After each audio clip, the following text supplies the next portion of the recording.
Morning. આજના નવા લેક્ચરમાં આપ બધાનું સ્વાગત છે। હવે આપણે આગળ જે સ્વાધ્યાય 4.4 એનો બીજા ક્વેશ્ચનનો બી એ જોઈ ગયા હતા, બરાબર। અત્યારે આપણે જોશું બીજા ક્વેશ્ચનનો પ્રશ્ન છે બી। તો હવે અહીંયા આપણે સમીકરણ બનાવવાનું છે। તો સમીકરણ કઈ રીતે બનાવશું? તો આપણે આગળ શું કર્યું હતું? તો કે ગણિતમાં જે કાંઈ વસ્તુ આપણને એમ કીધું કે આવું હશે તો એ મારે શું કરવાનું? તો કે ધારી લેવાનું। ગણિત છે ધારવા માટેની વસ્તુ છે, બરાબર। ધારવાની વાત કરીને જ આપણે અહીંયા ગણિતમાં કોઈ પણ પ્રક્રિયા આગળ કરી શકીએ। તો બીજામાં એવું કીધું છે કે એક સમદ્વિબાજુ ત્રિકોણમાં બે આધાર ખૂણાના માપ। હવે આધાર ખૂણા જો સમદ્વિબાજુ ત્રિકોણ કીધું છે તો સમદ્વિબાજુ ત્રિકોણ એને હું આમ પણ દોરી શકું। સમદ્વિબાજુ એટલે શું? તો કે એ ત્રિકોણની કોઈ પણ બે બાજુ છે એ સમાન હોવી જોઈએ, બરાબર। અહીંયા આપણને આ બે બાજુ સરખી દેખાય છે અને આ એક બાજુ છે એ અલગ છે। આને આપણે નામ આપી દઈએ A, B અને C। તો હવે સમદ્વિબાજુ ત્રિકોણમાં બે આધાર ખૂણા, આધાર ખૂણા એટલે શું? આધાર વાળી બાજુ કઈ છે? BC। તો એના બે જે ખૂણા છે એ કયા થયા? આધાર ખૂણા, બરાબર। તો આ આધાર ખૂણાના માપ કેવા છે? સરખા। આ ખૂણો અને આ ખૂણો બે કેવા છે? સરખા। ખૂણો B અને ખૂણો C છે એ સરખા છે। તો શિરઃ કોણનું માપ, શિરઃ કોણ એટલે કોણ? શિરઃ એટલે માથું કહેવાય, બરાબર। તો શિર એટલે માથા ઉપરનો ખૂણો કયો છે? A। તો એનું માપ મને આપ્યું છે કેટલું? 40 અંશ।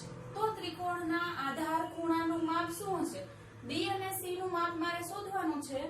તો હવે આપણને એને હિન્ટ આપી છે, યાદ કરો કે ત્રિકોણના ત્રણેય ખૂણાના માપનો સરવાળો કેટલો હોય? 180। તો હવે આ જે ત્રિકોણ છે સમદ્વિબાજુ ત્રિકોણ, બરાબર, એનો આધાર ખૂણા એટલે ખૂણો B અને ખૂણો C કેવા છે? સરખા। તો આપણે અહીંયા લખી નાખીએ અને જે શોધવાનું કીધું હોય એને મારે ધારવું પડે। તો અહીંયા ધારીએ, ધારો કે આધાર ખૂણો આપણે શોધવો છે તો આધાર ખૂણો બરાબર શું ધારી લઈએ આપણે? x, બરાબર। અહીંયા આ બે આધાર ખૂણા છે એ કયા? બે સરખા છે તો આપણે એને x ધારી લઈએ। અહીં આપણે આધાર ખૂણા આકૃતિમાં ક્યાં છે? આકૃતિ પરથી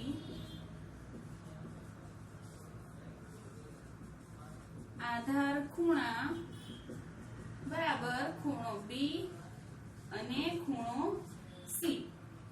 પણ આપણને અહીંયા શું કીધું છે કે આધાર ખૂણાના માપ શોધવાનું છે અને આધાર ખૂણાના માપ છે એ સરખા છે। જોયું? બે આધાર ખૂણાના માપ સરખા છે તો આધાર ખૂણા B અને C છે તો ખૂણો B બરાબર ખૂણો C। તો ખૂણો B અને ખૂણો C ના માપ બેના સરખા છે। તો હવે બે ખૂણાના માપ સરખા છે। હવે મને એને હિન્ટ આપી છે કે ત્રણેય ખૂણાના માપનો સરવાળો કેવો થવો જોઈએ? 180 હોય એ આપણને ખબર છે। તો હવે આપણને આધાર ખૂણાનું માપ આપ્યું છે x, એક ખૂણો A છે એનું માપ આપ્યું છે A। અહીં ખૂણા A બરાબર 100 ખૂણો A બરાબર 40 આપેલું છે। હવે ત્રણેય ખૂણાના માપનો સરવાળો કેટલો થાય? 180 અંશ થાય। તો ત્રણેય ખૂણાના માપનો સરવાળો એટલે ત્રણ ખૂણા કયા છે? ખૂણો A પ્લસ ખૂણો B પ્લસ ખૂણો C બરાબર કેટલા થાય? 180। હવે અહીંયા જોઈએ આધાર ખૂણા, આધાર ખૂણા કયા છે? ખૂણો B અને ખૂણો C। એ બેના માપ સરખા છે પણ આપણે આધાર ખૂણાને ધાર્યું છે શું? x અને ખૂણા A નું માપ મને આપ્યું છે કેટલું? 40। તો અહીંયા હું લખીશ 40 અંશ પ્લસ B અને C છે એની જગ્યાએ હું શું લખીશ? x બરાબર 180। હવે આમે x શું કામ લખ્યું? તો અહીંયા લખીશ આધાર ખૂણા ખૂણા B બરાબર ખૂણો C બરાબર x। આપણે આગળ ધારી લીધું જે આધાર ખૂણો છે એ શું છે x, તો એ ખૂણો b અને ખૂણો c એ બે સરખા છે અને બેયના માપ કેવા છે x, એટલે 2 અને c ની જગ્યાએ મેં શું લખી નાખ્યું x, બરાબર. તો હવે અહીંયા 40 અંશના 40 અંશ એમને પ્લસ x એટલે શું થાય 2x બરાબર 180 ના 180 એમને. હવે અહીંયા હું શું કરીશ તો 40 જે છે, હવે જો મારે શું શોધવું છે આધાર ખૂણો, એટલે કે x ને અલગ પાડવો તો ફરી આગળનું પાછું સમીકરણ આવી ગયું. તો હું શું કરીશ આ x ને દૂર કરવા માટે x ને અલગ કરવા માટે હું પહેલા થોડુંક દૂર છે એનાથી 40 ને એના ઓલી બાજુ જવા દઈશ, અથવા તો 40 ને બાદ કરી દઈશ. તો 40 આમ નામ પ્લસ 2x આમ નામ બરાબર ને આ બાજુ 180 આમ નામ. હવે અહીંયા શું કરીશું તો કે -40, બંને બાજુ 40 અંશ બાદ કરી દઉં. તો મેં શું કર્યું બંને બાજુ 40 અંશ બાદ કરતા, તો 40 અંશ બાદ કર્યા તો હવે અહીંયાથી 40 અને આ 40 બાદ હવે વધશે કેટલા 2x બરાબર 180 માંથી 140 જાય એટલે કેટલા વધશે 140. હવે અહીંયા હું શું કરીશ તો કે હજી મારે x ને અલગ પાડવો છે તો 2 વડે ભાગાકાર કરીશ. તો 2 વડે ભાગાકાર કરું તો મારે અહીંયા લખવું પડે બંને બાજુ 2 વડે ભાગતા. તો 2 બાજુ હું 2 વડે ભાગાકાર કરું એટલે અહીંયાથી 2 2 કેન્સલ, અહીંયાથી 2 1 2 અને 140 નો તો શું થાય 2 ગુણ્યા 70, તો અહીંયાથી 2 2 કેન્સલ.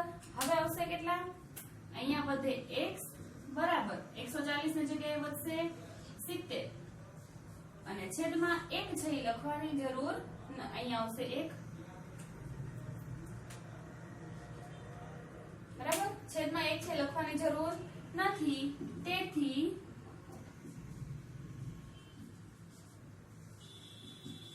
આધાર ખૂણો B બરાબર ખૂણો C બરાબર x, અને x ની કિંમત કેટલી મળી 70 અંશ થાય, બરાબર. આ મારો જવાબ હતો. મતલબ ખૂણો B અને ખૂણો C બંને છે એ કેવા મળે છે 70 અંશ.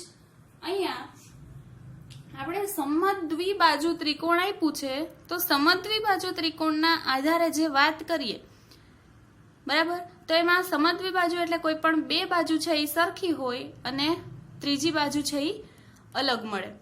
તો હવે અહીંયા આપણને જે ક્વેશ્ચન કીધો તો એ પ્રમાણે આપણે આધાર ખૂણાનું માપ શોધ્યું. હવે એની પછી જોઈએ ક્વેશ્ચન નંબર C. તો C માં આપણને શું કીધું છે કે એક મેચમાં સચિનના રન રાહુલના રન કરતા કેટલા ગણા છે 2 ગણા છે. બે ક્રિકેટરની વાત કરી, કોણ કોણ સચિન અને રાહુલ, તો બેની વાત કરે છે. તો હવે એમાં શું કીધું આગળ કે જો તેમના રન ભેગા કરવામાં આવે, સચિન અને રાહુલ બેના અલગ અલગ રન આપેલા છે, કોના વધારે છે સચિનના રન રાહુલ કરતા 2 ગણા છે એટલે ડબલ કોના થયા સચિનના, અને જેટલા રન રાહુલ ના હતા એના કરતા ડબલ સચિનના થયા. તો હવે બેના રન હું ભેગા કરું છું તો તેમના રન મળીને કેટલા થાય છે 2 સદી કરતા 2 જેટલા ઓછા. હવે એક સદી મારે એટલે કેટલા રન પૂરા કર્યા કહીએ છીએ આપણે તો કે 100, તો એ 2 સદી હોય એટલે કેટલા રન થાય 200, તો 200 માંથી 2 ઓછા એટલા રન બેના મળીને કુલ થાય છે. તો મેચમાં બંનેએ કુલ કેટલા રન કર્યા. હવે બેયે કુલ કેટલા રન કર્યા એટલે બેના અલગ અલગ રન મારે જોઈએ છે, તો મારે આમાં પણ શું કરવું પડશે ધારવું પડશે. તો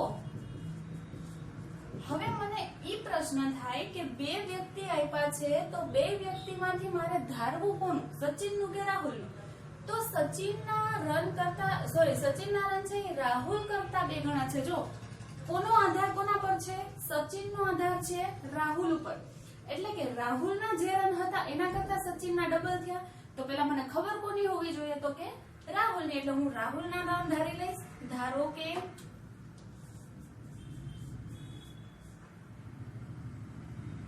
રાહુલના રન બરાબર કેટલા છે x, બરાબર.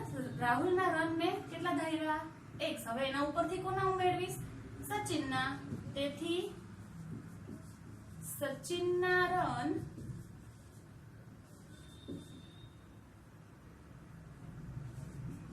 રાહુલ કરતા 2 ગણા છે એટલે કેટલા થશે?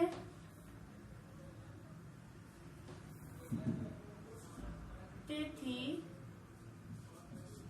સચિનના રન રાહુલ કરતા 2 ગણા એટલે કેટલા થશે? 2x. એટલે કે રાહુલના રન x છે, સચિનના રન છે 2x. હવે ઈ બેયના મળીને કુલ કેટલા થાય છે? 2 સદી કરતા 2 ઓછા. હવે એના પહેલા મને ઈ ખબર હોવી જોઈએ, આપણે જાણીએ છીએ કે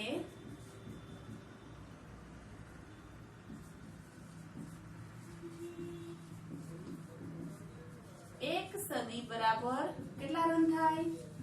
100. તેથી 2 સદી બરાબર કેટલા રન થશે? 200 રન. તો હવે 200 રન કરતા 2 ઓછા, સોરી 2 સદી કરતા 2 રન ઓછા એટલે કેટલા થશે? 200 માંથી 2 જાય તો કેટલા વધશે? 198 રન. એટલે કુલ રન બેયના થઈને કેટલા મળ્યા? 198. તો હવે મને એને 198 શું કીધું હતું? તો કે બેયના મળીને કુલ રન થાય છે. સચિન અને રાહુલના મળીને કુલ રન બરાબર 198 રન. તો બેયના મળીને ને બેયના રન કેટલા છે? તો અહીંયા લખશું રાહુલના રન પ્લસ સચિનના રન બરાબર 198 રન. હવે રાહુલના રન કેટલા છે? તો કે x પ્લસ સચિનના રન કેટલા છે? 2x. અને બંનેના મળીને થયા કેટલા? 198. તો હવે અહીંયા મને જોઈ શકાય છે x સરખા છે, તો 1 વખત x અને 2 વખત x બેયના મળીને 3x થશે બરાબર 198. તો હવે મારે x ને અલગ પાડવા છે. ફરી પાછું આગળના સમીકરણની જેમ આવી ગયું. તો x ને અલગ પાડવા હોય તો એની સાથે કોણ છે? ગુણાકારમાં 3. તો ગુણાકારના 3 ને દૂર કરવા હોય તો હું શું કરીશ? 3 વડે બંને બાજુ ભાગાકાર, કારણ કે જે પણ ફેરફાર કરીએ છીએ બંને બાજુ સરખો થાય. તો અહીંયા લખીએ બંને બાજુ 3 વડે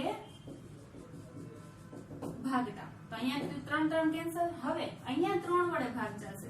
3 1 3 વડે ભાગાલાઓ ડાયરેક્ટ ભાગાકાર કેમ કરશું?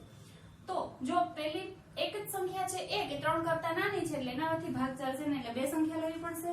એટલે લેશું 19. તો 3 ના ઘડિયામાં 19 નહીં આવે પણ 18 આવશે. ક્યાંથી આવશે? 3 6 18. જોતા હતા કેટલા? 19. આવ્યા કેટલા? 18. વધે છે 1. તો 19 ની જગ્યાએ હું રાખી દઈશ કેટલા? 1. 1 અને બાજુમાં કેટલા છે? 8. તો એ સંખ્યા પણ કઈ બની? 18. એટલે 3 6 18. તો અહીંયાથી 3 3 કેન્સલ. 3 કેન્સલ થાય પછી અહીંયા કેટલા વધશે? x બરાબર 198 ની જગ્યાએ 3 કેન્સલ, વધ્યા કેટલા? 66. અને છેદમાં 1 છે એ લખવાની જરૂર નથી. તો મને x બરાબર મળે છે કેટલા? 66. એનો મતલબ હવે x ની કિંમત મને મળી ગઈ. એના ઉપરથી રાહુલના મળશે અને એના ઉપરથી સચિનના રન મળશે.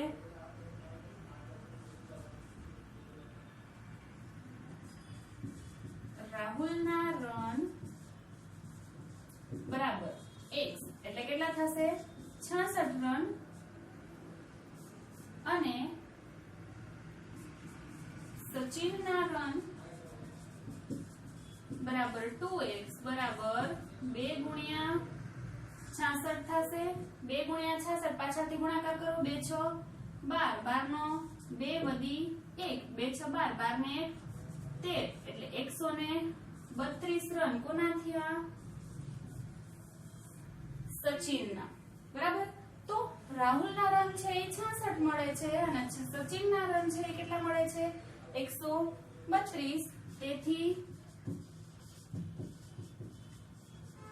રાહુલના રન બરાબર 66 રન અને સચિનના રન બરાબર 132 રન થાય. બરાબર. અહીંયા આપણા આ સ્વાધ્યાયનો બીજો ક્વેશ્ચન એના A, B અને C પૂરા થાય છે. હવે એના પછી આપણે જોશું આજ સ્વાધ્યાયનો ત્રીજો ક્વેશ્ચન. હવે પછી જોઈએ સ્વાધ્યાય 4.4 નો ક્વેશ્ચન નંબર 3 એનો પહેલો. તો પહેલામાં આપણને શું કીધું છે કે ઇરફાને કહ્યું, એટલે ઇરફાનની જગ્યાએ કોણ છો તમે. તમે શું કીધું કે તેની પાસે, એટલે કે કોની પાસે? આપણી પાસે. બરાબર.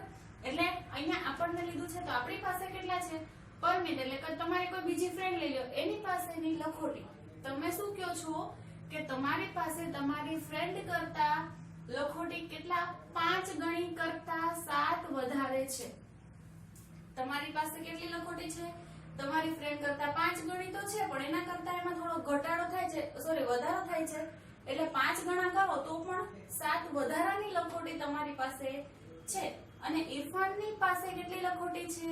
37. ઇરફાન એટલે કોણ?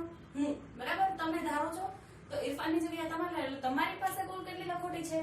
37. તો પરમિત પાસે કેટલી લખોટી હોય?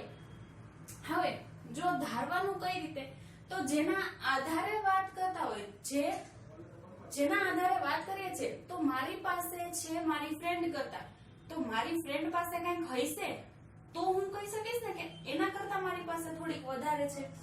પણ મારી ફ્રેન્ડ પાસે કેટલી છે એ મને ખબર નથી, એટલે ધારીશ કોને? મારી ફ્રેન્ડ પાસેની લખોટી. તો મારી ફ્રેન્ડ આ રકમમાં કોણ છે? પરમિત. ધારો કે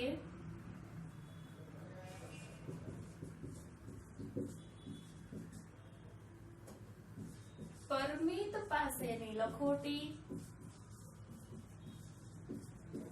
બરાબર કેટલી ધારીશ હું?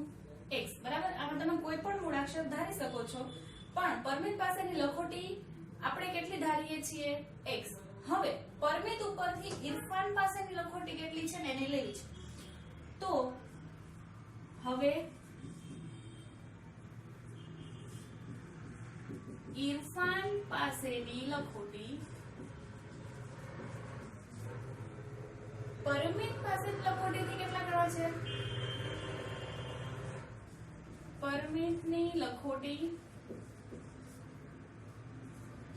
કરતા 5 ગણા, એટલે પરમિતની લખોટી x છે ને એના 5 ગણા, એટલે 5x થશે. હવે 5 ગણા કરતા પણ 7 વધારે, 5 ગણાથી 7 વધારે એટલે 5x તો છે જ, એના કરતા પણ 7 વધારે એટલે કેટલી? 7. આ કોની વાત થઈ? તો કે ઇરફાનની. હવે આપણે શું કરીએ છીએ? બેયને સરખાવીએ છીએ કે ઇરફાન પાસે, એટલે કે મારી પાસે મારી ફ્રેન્ડ કરતા 5 ગણી ને એના કરતા 7 વધારે લખોટી છે. હવે મારી પાસે જેટલી છે ઈ આના કરતા આટલી વધારે છે, એનો મતલબ કે બેયને હું સરખાવી દઉં તો ઇરફાન પાસે, એટલે કે મારી પાસે કેટલી લખોટી છે? 37. તો મારી પાસે જેટલી લખોટી છે એના આધારે હું પરમિતની, એટલે કે મારી ફ્રેન્ડની વાત કરું છું. તો હવે મારી પાસે કુલ કેટલી લખોટી છે? ઇરફાન પાસે રહેલી લખોટી બરાબર કેટલી છે? 37. તો હવે ઇરફાન પાસેની લખોટી 37 છે, પરમિત પાસેની લખોટી હતી x. તો x ના આધારે મેં ઇરફાન પાસે કેટલી લખોટી છે એ જોઈ, અને મને અહીંયા કુલ લખોટી પણ કોની જ આપી છે? ઇરફાનની. એટલે ઇરફાનની લખોટી મેં પરમિતના આધારે પણ લખી અને કુલ લખોટી મારી પાસે આટલી છે એ પણ ગણી. હવે મારે શોધવાનું છે ત્રીજી જ વસ્તુ, કઈ? તો કે પરમિત પાસે કેટલી લખોટી છે. હવે તમારે કરવાનું શું? તો કે પરમિતની લખોટીના આધારે તમે જે ઇરફાનની, એટલે કે તમારી લખોટી ગણી અને તમારી પાસે કુલ કેટલી લખોટી છે એ પણ ખબર છે. તો ઈ બે તો સરખું થયું ને. લખોટી કોની વાત કરે છે? તો કે તમારી જ. તો ઈ બેને હું સરખાવી દઉં. તેથી શું થશે? 5x + 7 બરાબર 37. આ શું છે? ઇરફાન પાસેની લખોટી. એટલે આપણે લખી નાખીએ તો ઇરફાન પાસેની લખોટી કેટલી થશે 5x + 7 બરાબર 37. આ શું થયું? સમીકરણ મને મળ્યું. આપણે આગળ જે સમીકરણ બનાવીને એનો ઉકેલ મેળવતા હતા આ ઈ જ પ્રમાણે છે, પણ મને અહીંયા જે મેં વસ્તુ આપી હતી, જે વાત કરવી હતી, મને શબ્દોમાં કરી છે. તો આના સમીકરણના આધારે હું ઉકેલ મેળવીશ. હવે 5x + 7 બરાબર 37. તો હવે મારે પહેલા દૂર કોને કરવા પડશે? x ને અલગ કરવા માટે, કારણ કે x એટલે કે પરમિતની લખોટી મારે શોધવી છે. તો પરમિતની જો હું લખોટી શોધવા માંગતી હોય તો હું શું કરીશ? તો એની સાથેના જે પણ સંખ્યા આવેલી છે એને દૂર કરવા પડશે. એટલે 5x ની સાથે પહેલા 5 ગુણાકારમાં છે, પણ એનાથી વધારે દૂર કોણ છે? 7. એને પહેલા દૂર કરવા માટે હું શું કરીશ? સંખ્યા એને પણ નિશાની કેવી આવશે? વિરુદ્ધ. જે કામ ડાબી બાજુ કર્યું બરાબર નહીં, એ જ કામ બરાબર નહીં જમણી બાજુ કરશું. એટલે મેં શું કર્યું? બંને બાજુ 7 બાદ કર્યા. તો હું અહીં લખી નાખું બંને બાજુ 7 બાદ કરતા. તો અહીંયા શું કરીશ? +7 ને -7 કેન્સલ. હવે અહીંયા વધશે કેટલા? 5x બરાબર 37 માંથી 7 જાય એટલે કેટલા વધશે? 30. હવે x ની સાથે ગુણાકારમાં કોક છે એને દૂર કરવા માટે શું કરીશ? ગુણાકારમાં 5 છે તો એને હું શું કરીશ? ભાગાકાર. એટલે 5 વડે બંને બાજુ ભાગ્યા. તો અહીંયા લખી નાખીએ બંને બાજુ 5 વડે ભાગતા. તો 5 વડે ભાગીએ એટલે અંશ છે 5 5 કેન્સલ થઈ જાય. અહીંયા છે દૂર છે 5 1 5 અને 5 6 30. 5 5 કેન્સલ. વધ્યા કેટલા? બરાબરની ડાબી બાજુ વધશે x અને જમણી બાજુ વધશે 30 ની જગ્યાએ 6 અને છેદમાં 1 લખવાની જરૂર નથી. એનો મતલબ કે x બરાબર મને 6 મળ્યા, પણ x બરાબર શું છે? તો કે પરમિત પાસેની લખોટી, અને જે મારે શોધવું હતું એ મને મળી ગયું. તો અહીંયા છેલ્લી લાઈન આવશે આપણા દાખલાની. તેથી પરમિત પાસેની લખોટી બરાબર કેટલી થશે? 6. બરાબર. એટલે કે પરમિત પાસે કેટલી લખોટી હશે? 6. અહીંયા આપણને જે જવાબ જોતો તો એ જવાબ મળી ગયો. હવે એના પછીનો બીજો ક્વેશ્ચન જોઈએ. એમાં મને શું કીધું છે? તો કે લક્ષ્મીના પિતા. કોની વાત કરી છે? લક્ષ્મીના પિતાની. લક્ષ્મીના પિતા કેટલા વર્ષના છે? 49 વર્ષના. અને એ લક્ષ્મીની ઉંમરના 3 ગણાથી 4 વર્ષ મોટા છે. તો લક્ષ્મીની ઉંમર શોધવાની છે. આની જેમ જ છે. જો એણે બે વસ્તુની વાત કરી છે. એક તો સીધી એની ઉંમર આપી દીધી. લક્ષ્મીના પિતા એટલે તમારા પિતા કેટલા વર્ષના છે? 49 વર્ષના. અને લક્ષ્મીની જગ્યાએ કોણ છો? તમે. તો તમારી ઉંમરના 3 ગણાથી 4 વર્ષ મોટા એટલે તમારા પિતાની ઉંમરની જ વાત કરે છે, પણ બે અલગ રીતે કીધું છે. તો મારે જે શોધવું છે એ શું છે? લક્ષ્મીની ઉંમર. તો એને હું ધારી લઈશ. ધારો કે લક્ષ્મીની ઉંમર બરાબર કેટલા છે? x. પણ શેમાં લખાશે? વર્ષમાં. બરાબર. ઉંમર છે એને હંમેશા આપણે લખશું વર્ષમાં. તો લક્ષ્મીની ઉંમર બરાબર આપણે x વર્ષ થયા. તો હવે લક્ષ્મીની ઉંમરના આધારે એના પિતાની ઉંમર વાત કરીએ છીએ. હવે લક્ષ્મીના પિતાની ઉંમર લક્ષ્મીની ઉંમરમાં કેટલા ગણી છે? 3 ગણી. લક્ષ્મીની ઉંમરના 3 ગણા. એટલે લક્ષ્મીની ઉંમર x છે તો એના 3 ગણા એટલે કે 3x વર્ષ થયા. બરાબર. 3 ગણા તો કીધું પણ એનાથી પણ 4 વર્ષ મોટા છે. 3 ગણાથી 4 વર્ષ મોટા. જો મોટા હોય, બરાબર, મારાથી આટલા વર્ષ મોટી છે એટલે વર્ષમાં શું થયો? વધારો. તો અહીંયા જે 3x છે એમાં પણ વધારો થશે. તો 3x પ્લસ 4 વર્ષ વધે છે એટલે અહીંયા 3x પ્લસ 4 વર્ષ. હવે મને લક્ષ્મીના પિતાની ઉંમર આપી દીધી છે. અહીં લક્ષ્મીના પિતાની ઉંમર બરાબર કેટલા વર્ષ છે? 49 વર્ષ। તો લક્ષ્મીના પિતાની સીધી ઉંમર મને આપી છે, લક્ષ્મીની ઉંમરના આધારે મને એની ઉંમર મળી, તો આ બે તો એક જ વસ્તુ થઈ, તો હું એને સરખાવી શકું।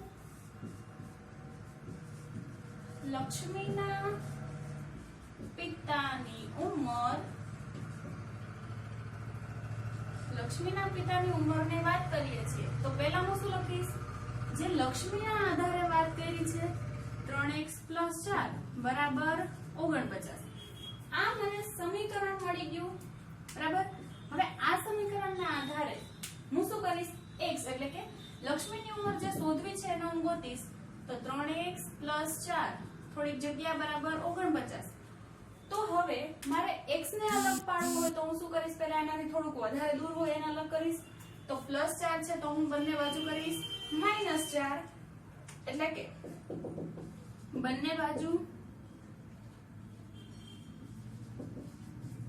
4 બાદ કરતા, તો 4 બાદ કરીએ એટલે +4 - 4 કેન્સલ। હવે અહીંયા આવશે, વધશે કેટલા, 3x બરાબર 49 માંથી તમે 4 બાદ કરો એટલે મળશે 45। તો હવે 45 મળ્યા, પણ અહીંયા હજી મારે શું કરવું છે, હજી x ને સાવ અલગ પાડવો છે, એની સાથે કોણ છે 3 ગુણાકારમાં, તો હું બંને બાજુ કરીશ 3 વડે ભાગાકાર। તો મેં શું કર્યું એ લખું, અહીંયા બંને બાજુ કેટલા વડે ભાગાકાર કર્યો, 3 વડે, તો 3 વડે ભાગતા, તો અહીંયાથી 3 3 કેન્સલ, અહીંયા 3 1 3 અને 3 વડે ભાગ ચલાવો, ફરી પાછો ડાયરેક્ટ ભાગાકાર, પહેલી સંખ્યા 4 છે, 3 કરતા મોટી, ભાગ ચાલશે, 3 1 3, અહીંયા જોતા હતા 3 આવ્યા 4, સોરી જોતા હતા 4 પણ આવ્યા 3, કેટલા વધે છે 1, તો 4 ની જગ્યાએ 1 અને બાજુમાં છે 5 એટલે 15 બનશે, તો 3 ના ઘડિયામાં 15 ક્યાં આવશે, 5, તો 3 5 15 એટલે 15 3 45, અહીંયાથી પણ 3 3 કેન્સલ। હવે શું વધશે, અહીંયા વધશે x, 45 ની જગ્યાએ વધશે 15, છેદમાં 1 લખવાની જરૂર નથી, તો x બરાબર 15 મળ્યું, એનો મતલબ કે લક્ષ્મીની ઉંમર મારે જોતી હતી, x બરાબર શું છે, લક્ષ્મીની ઉંમર, અને મારે જોતી હતી એ જ, તો છેલ્લે મને જવાબ મળ્યો, તેથી લક્ષ્મીની ઉંમર 15 વર્ષ હશે। હવે મારે ટેલી કરવું હોય કે મારો જવાબ સાચો છે કે નહીં, તો હું શું કરીશ, તો કે આ x ની કિંમત એટલે 15 મને મળી, તો 15 અહીંયા x ની જગ્યાએ સમીકરણમાં મૂકીને હું જોઈ લઈશ, 15 3 45, 45 માં 4 ઉમેરો એટલે કેટલા થશે 49। તો અહીંયા મને બે બાજુના જવાબ સરખા મળે છે, એનો મતલબ કે મારો જવાબ સાચો છે, બરાબર।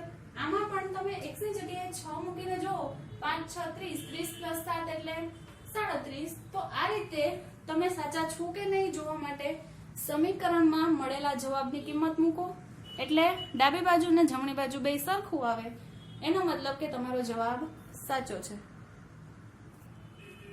હવે જોઈએ 4.4 નો ત્રીજો ક્વેશ્ચન, એનો સી। તો સી માં આપણને એવું કીધું છે કે સુંદર ગ્રામના લોકોએ પોતાના ગામના બગીચામાં, એક ગામ હતું સુંદર ગ્રામ નામનું, એમાં ગામના જે લોકો હતા એને એના ગામના બગીચામાં વૃક્ષારોપણ કર્યું। એક ગામના લોકો બધા શું કરે છે, વૃક્ષારોપણ કરે છે બગીચામાં। તો હવે એમાં વૃક્ષારોપણ કર્યું, એમાં છોડ કયા કયા હતા, જો એમાંના કેટલાક છોડ શેના હતા, તો કે ફળના, કેટલાક છોડ શેના હતા, ફળના, અને ફળના ન હોય તેવા છોડની સંખ્યા, એટલે કે ફળના હતા અને ફળના ઘણા વૃક્ષો ફળના નહોતા, પણ તો ફળના ન હોય એવા છોડની સંખ્યા એ ફળના છોડની સંખ્યાના 3 ગણા કરતા 2 વધારે હતા। હવે વધારે કોણ હતા, તો કે ફળના ન હોય એવા છોડની સંખ્યા, ફળના હોય એના કરતા વધારે, જેટલા ફળના હતા એના કરતા ફળના ન હોય એ સિવાયના છોડ છે એ વધારે હતા, તો એ કેટલા વધારે હતા, તો કે જે ફળના છોડ હતા એના કરતા 3 ગણા અને એના કરતા પણ 2 વધારે। જો ફળના ન હોય એવા છોડની સંખ્યા આપણને આપી દીધેલી છે, કેટલી છે 77, તો ફળના છોડની સંખ્યા કેટલી હશે, તો જો ફળના ન હોય એવા છોડ આપી દીધેલા છે, કેટલા છે 77, તો મારે ધારવાના કોને રહેશે, કારણ કે ફળના છોડ છે એના આધારે મારે ફળના ન હોય એવા છોડની સંખ્યા જોઈએ છે. તો ફળના છોડની સંખ્યા, જો ફળના નથી એની સંખ્યા આપેલી છે, તો ફળના છોડના આધારે વાત કરતા હોય તો ફળના છોડ કેટલા છે એને ધારવા પડશે. તો ધારો કે ફળના છોડની સંખ્યા બરાબર આજ વખતે આપણે લઈએ y, તો ફળના છોડની સંખ્યા કેટલી છે y, જે શોધવાનું કીધું હોય એને જ ધારવાનું બરાબર. તો y જેટલા ફળના છોડ છે. હવે ફળના છોડ નથી એવા છોડની સંખ્યા ઈ જોઈએ છે, મતલબ એની વાત કરવી છે. ફળના ન હોય તેવા છોડની સંખ્યા, ફળના નથી એના માટેની વાત કરીએ છીએ. તો ફળના ન હોય એવા છોડની સંખ્યા એ શું છે, તો કે ફળના છોડની સંખ્યાના 3 ગણા. ફળના છોડની સંખ્યાના 3 ગણા એટલે કે y ના 3 ગણા, તો કેટલા થશે 3y. હવે 3 ગણા એની વાત કરી, એના કરતા પણ 2 વધારે, 3 ગણાથી પણ 2 વધારે એટલે શું થશે 3y + 2. અને ફળના છોડ નથી, ફળના છોડ ન હોય એની જ આપણે વાત કરીએ તો એવા કેટલા આપ્યા 77. ફળના છોડ ન હોય તેવા છોડની સંખ્યા બરાબર કેટલા છે 77. તો હવે એના આધારે મને સમીકરણ કયું મળશે, તેથી 3y + 2 બરાબર 77 બરાબર. આ મને સમીકરણ મળે છે.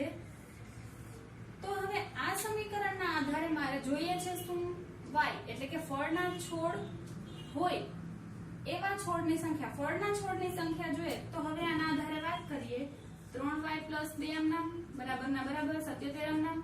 હવે કોને દૂર કરીશ, તો કે y ને અલગ કરવા માટે સૌથી વધારે દૂર કોણ છે +2, તો એને હું દૂર કરવા માટે શું કરીશ -2. તો બંને બાજુને શું કર્યું, બંને બાજુ 2 બાદ કરતા, બે બાજુ 2 બાદ કરીએ છીએ, +2 - 2 કેન્સલ. હવે આ બાજુ વધશે કેટલા 3y બરાબર ના બરાબર 77 માંથી 2 જાય એટલે વધશે કેટલા 75. તો અહીંયા જે 3y છે એમાંથી હવે મારે કોના અલગ કરવા છે y ને, તો ગુણાકારમાં 3 છે એને દૂર કરવા માટે હું શું કરીશ 3 વડે ભાગાકાર. તો અહીંયા મેં કર્યું બંને બાજુ 3 વડે ભાગતા, તો બે બાજુ 3 વડે ભાગીએ તો અંશછેદમાં 3 3 કેન્સલ, અહીંયા ભાગ ચાલશે 3 1 3.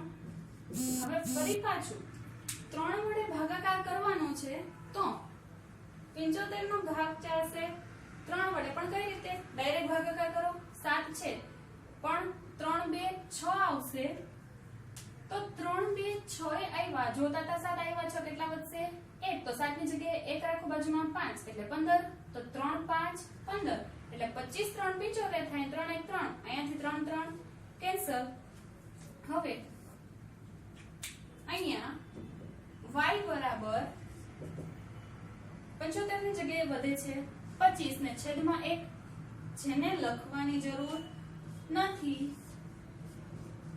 તેથી હવે આના આધારે મને y મળી ગયું, તો એ y શું છે, તો કે ફળના છોડની સંખ્યા. તેથી ફળના છોડની સંખ્યા 25 થશે બરાબર. આ મારો ફાઇનલ આન્સર મને મળી ગયો. હવે આ સ્વાધ્યાયનો અને આ ચેપ્ટરનો છેલ્લો ક્વેશ્ચન કયો છે, ચોથો, જે કોયડો છે, કોયડાને ઉકેલવાનો છે બરાબર. આમાં આપણને મજા આવવી જોઈએ, કારણ કે એમાં શું કીધું છે, સાવ સિમ્પલ સાદું કીધેલું છે. હું એક સંખ્યા છું, મારી ઓળખ જણાવો. હું કોણ છું એ મને કહેવાનું છે. તો એમાં શું કરું, મારા 7 ગણા લો, એટલે કોઈ એક સંખ્યા ધારવાની, એ સંખ્યાના 7 ગણા, એક 50 ઉમેરો, એ સંખ્યામાં 50 ઉમેરવાના. એની ત્રેવડી સદી પૂરી કરવા, ત્રેવડી સદી સુધી પહોંચવા. તો ત્રેવડી સદી એટલે શું? તો આપણે સદીની આગળ વાત કરી હતી તો એક સદી એટલે કેટલા રન થાય એ બરાબર આપણને ખબર છે, તો 100 રન થાય. પણ અહીંયા રનની કઈ વાત કરી નથી. ત્રેવડી સદી એટલે શું ગણીશું? 300, કારણ કે બે સદી ગણીએ તો 200 હતા, તો ત્રેવડી એટલે કે 3 ગણી. તો 3 ગણી એટલે શું થશે? 300. 300 સુધી પહોંચવા માટે હજી કેટલા જોઈએ છે? 40. હવે આપણે ગણતા જઈએ આગળ. હું એક સંખ્યા છું, ધારો કે એક સંખ્યા કઈ લઈએ? એક સંખ્યા બરાબર x લેતા. તો એક સંખ્યા x લીધી. હવે એ સંખ્યાના 7 ગણા, સંખ્યાના 7 ગણા એટલે કેટલા થશે? 7x. એમાં શું ઉમેરવાનું છે? 50 ઉમેરવાના છે. 7 ગણામાં 50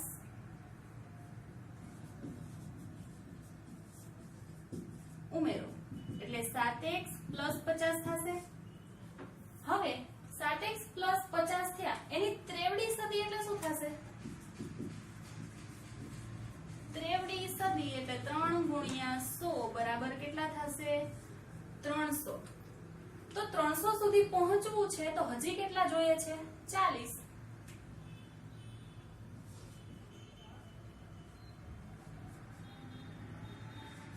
ત્રેવડી સદી સુધી પહોંચવા 40 જોઈએ. એટલે હવે હું ઉમેરીશ શેમાં? તો આમાં ઉમેરવાનું નથી, પણ આના બરાબર અહીંયા સુધી પહોંચવું છે તો ઉમેરવાના શેમાં? 7x + 50 + 40. હવે ઈ કેમ ખબર પડી? હવે ફરીથી જોઈએ. જો એક સંખ્યા x છે, આ એક સંખ્યા છે. જો એક સંખ્યા, એના શું કરવાના છે? 7 ગણા. સંખ્યાના 7 ગણા. હવે 7 ગણામાં 50 ઉમેરવાના છે. 50 ઉમેરતા એટલે +50 કર્યા. હવે ત્રેવડી સદી સુધી પહોંચવું છે એટલે ત્રેવડી સદી, ત્રેવડી સદી સુધી પહોંચવા આટલો સરવાળો કર્યો, 7 ગણા કરીને 50 ઉમેર્યા, પણ હજી ત્રેવડી સદી એટલે કે 300 સુધી પહોંચવું છે તો કેટલા ઘટે છે? હજી 40. તો અહીંયા 40 ઉમેરવા પડશે. બરાબર.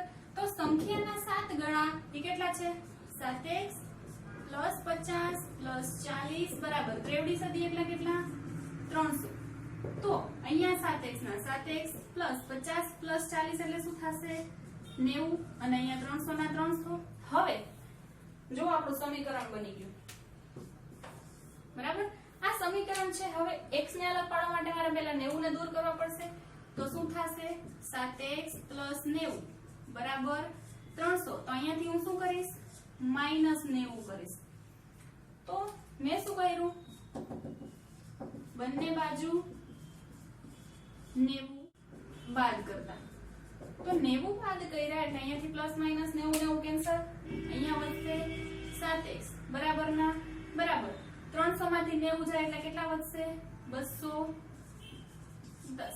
તો 210 આ બાજુ છે 7x. હજુ x ને દૂર કરવા માટે મારે શું કરવું પડશે? સોરી, x ને અલગ પાડવા માટે 7 ને દૂર કરવા પડશે. ગુણાકારમાં છે તો હું કરીશ એનો ભાગાકાર.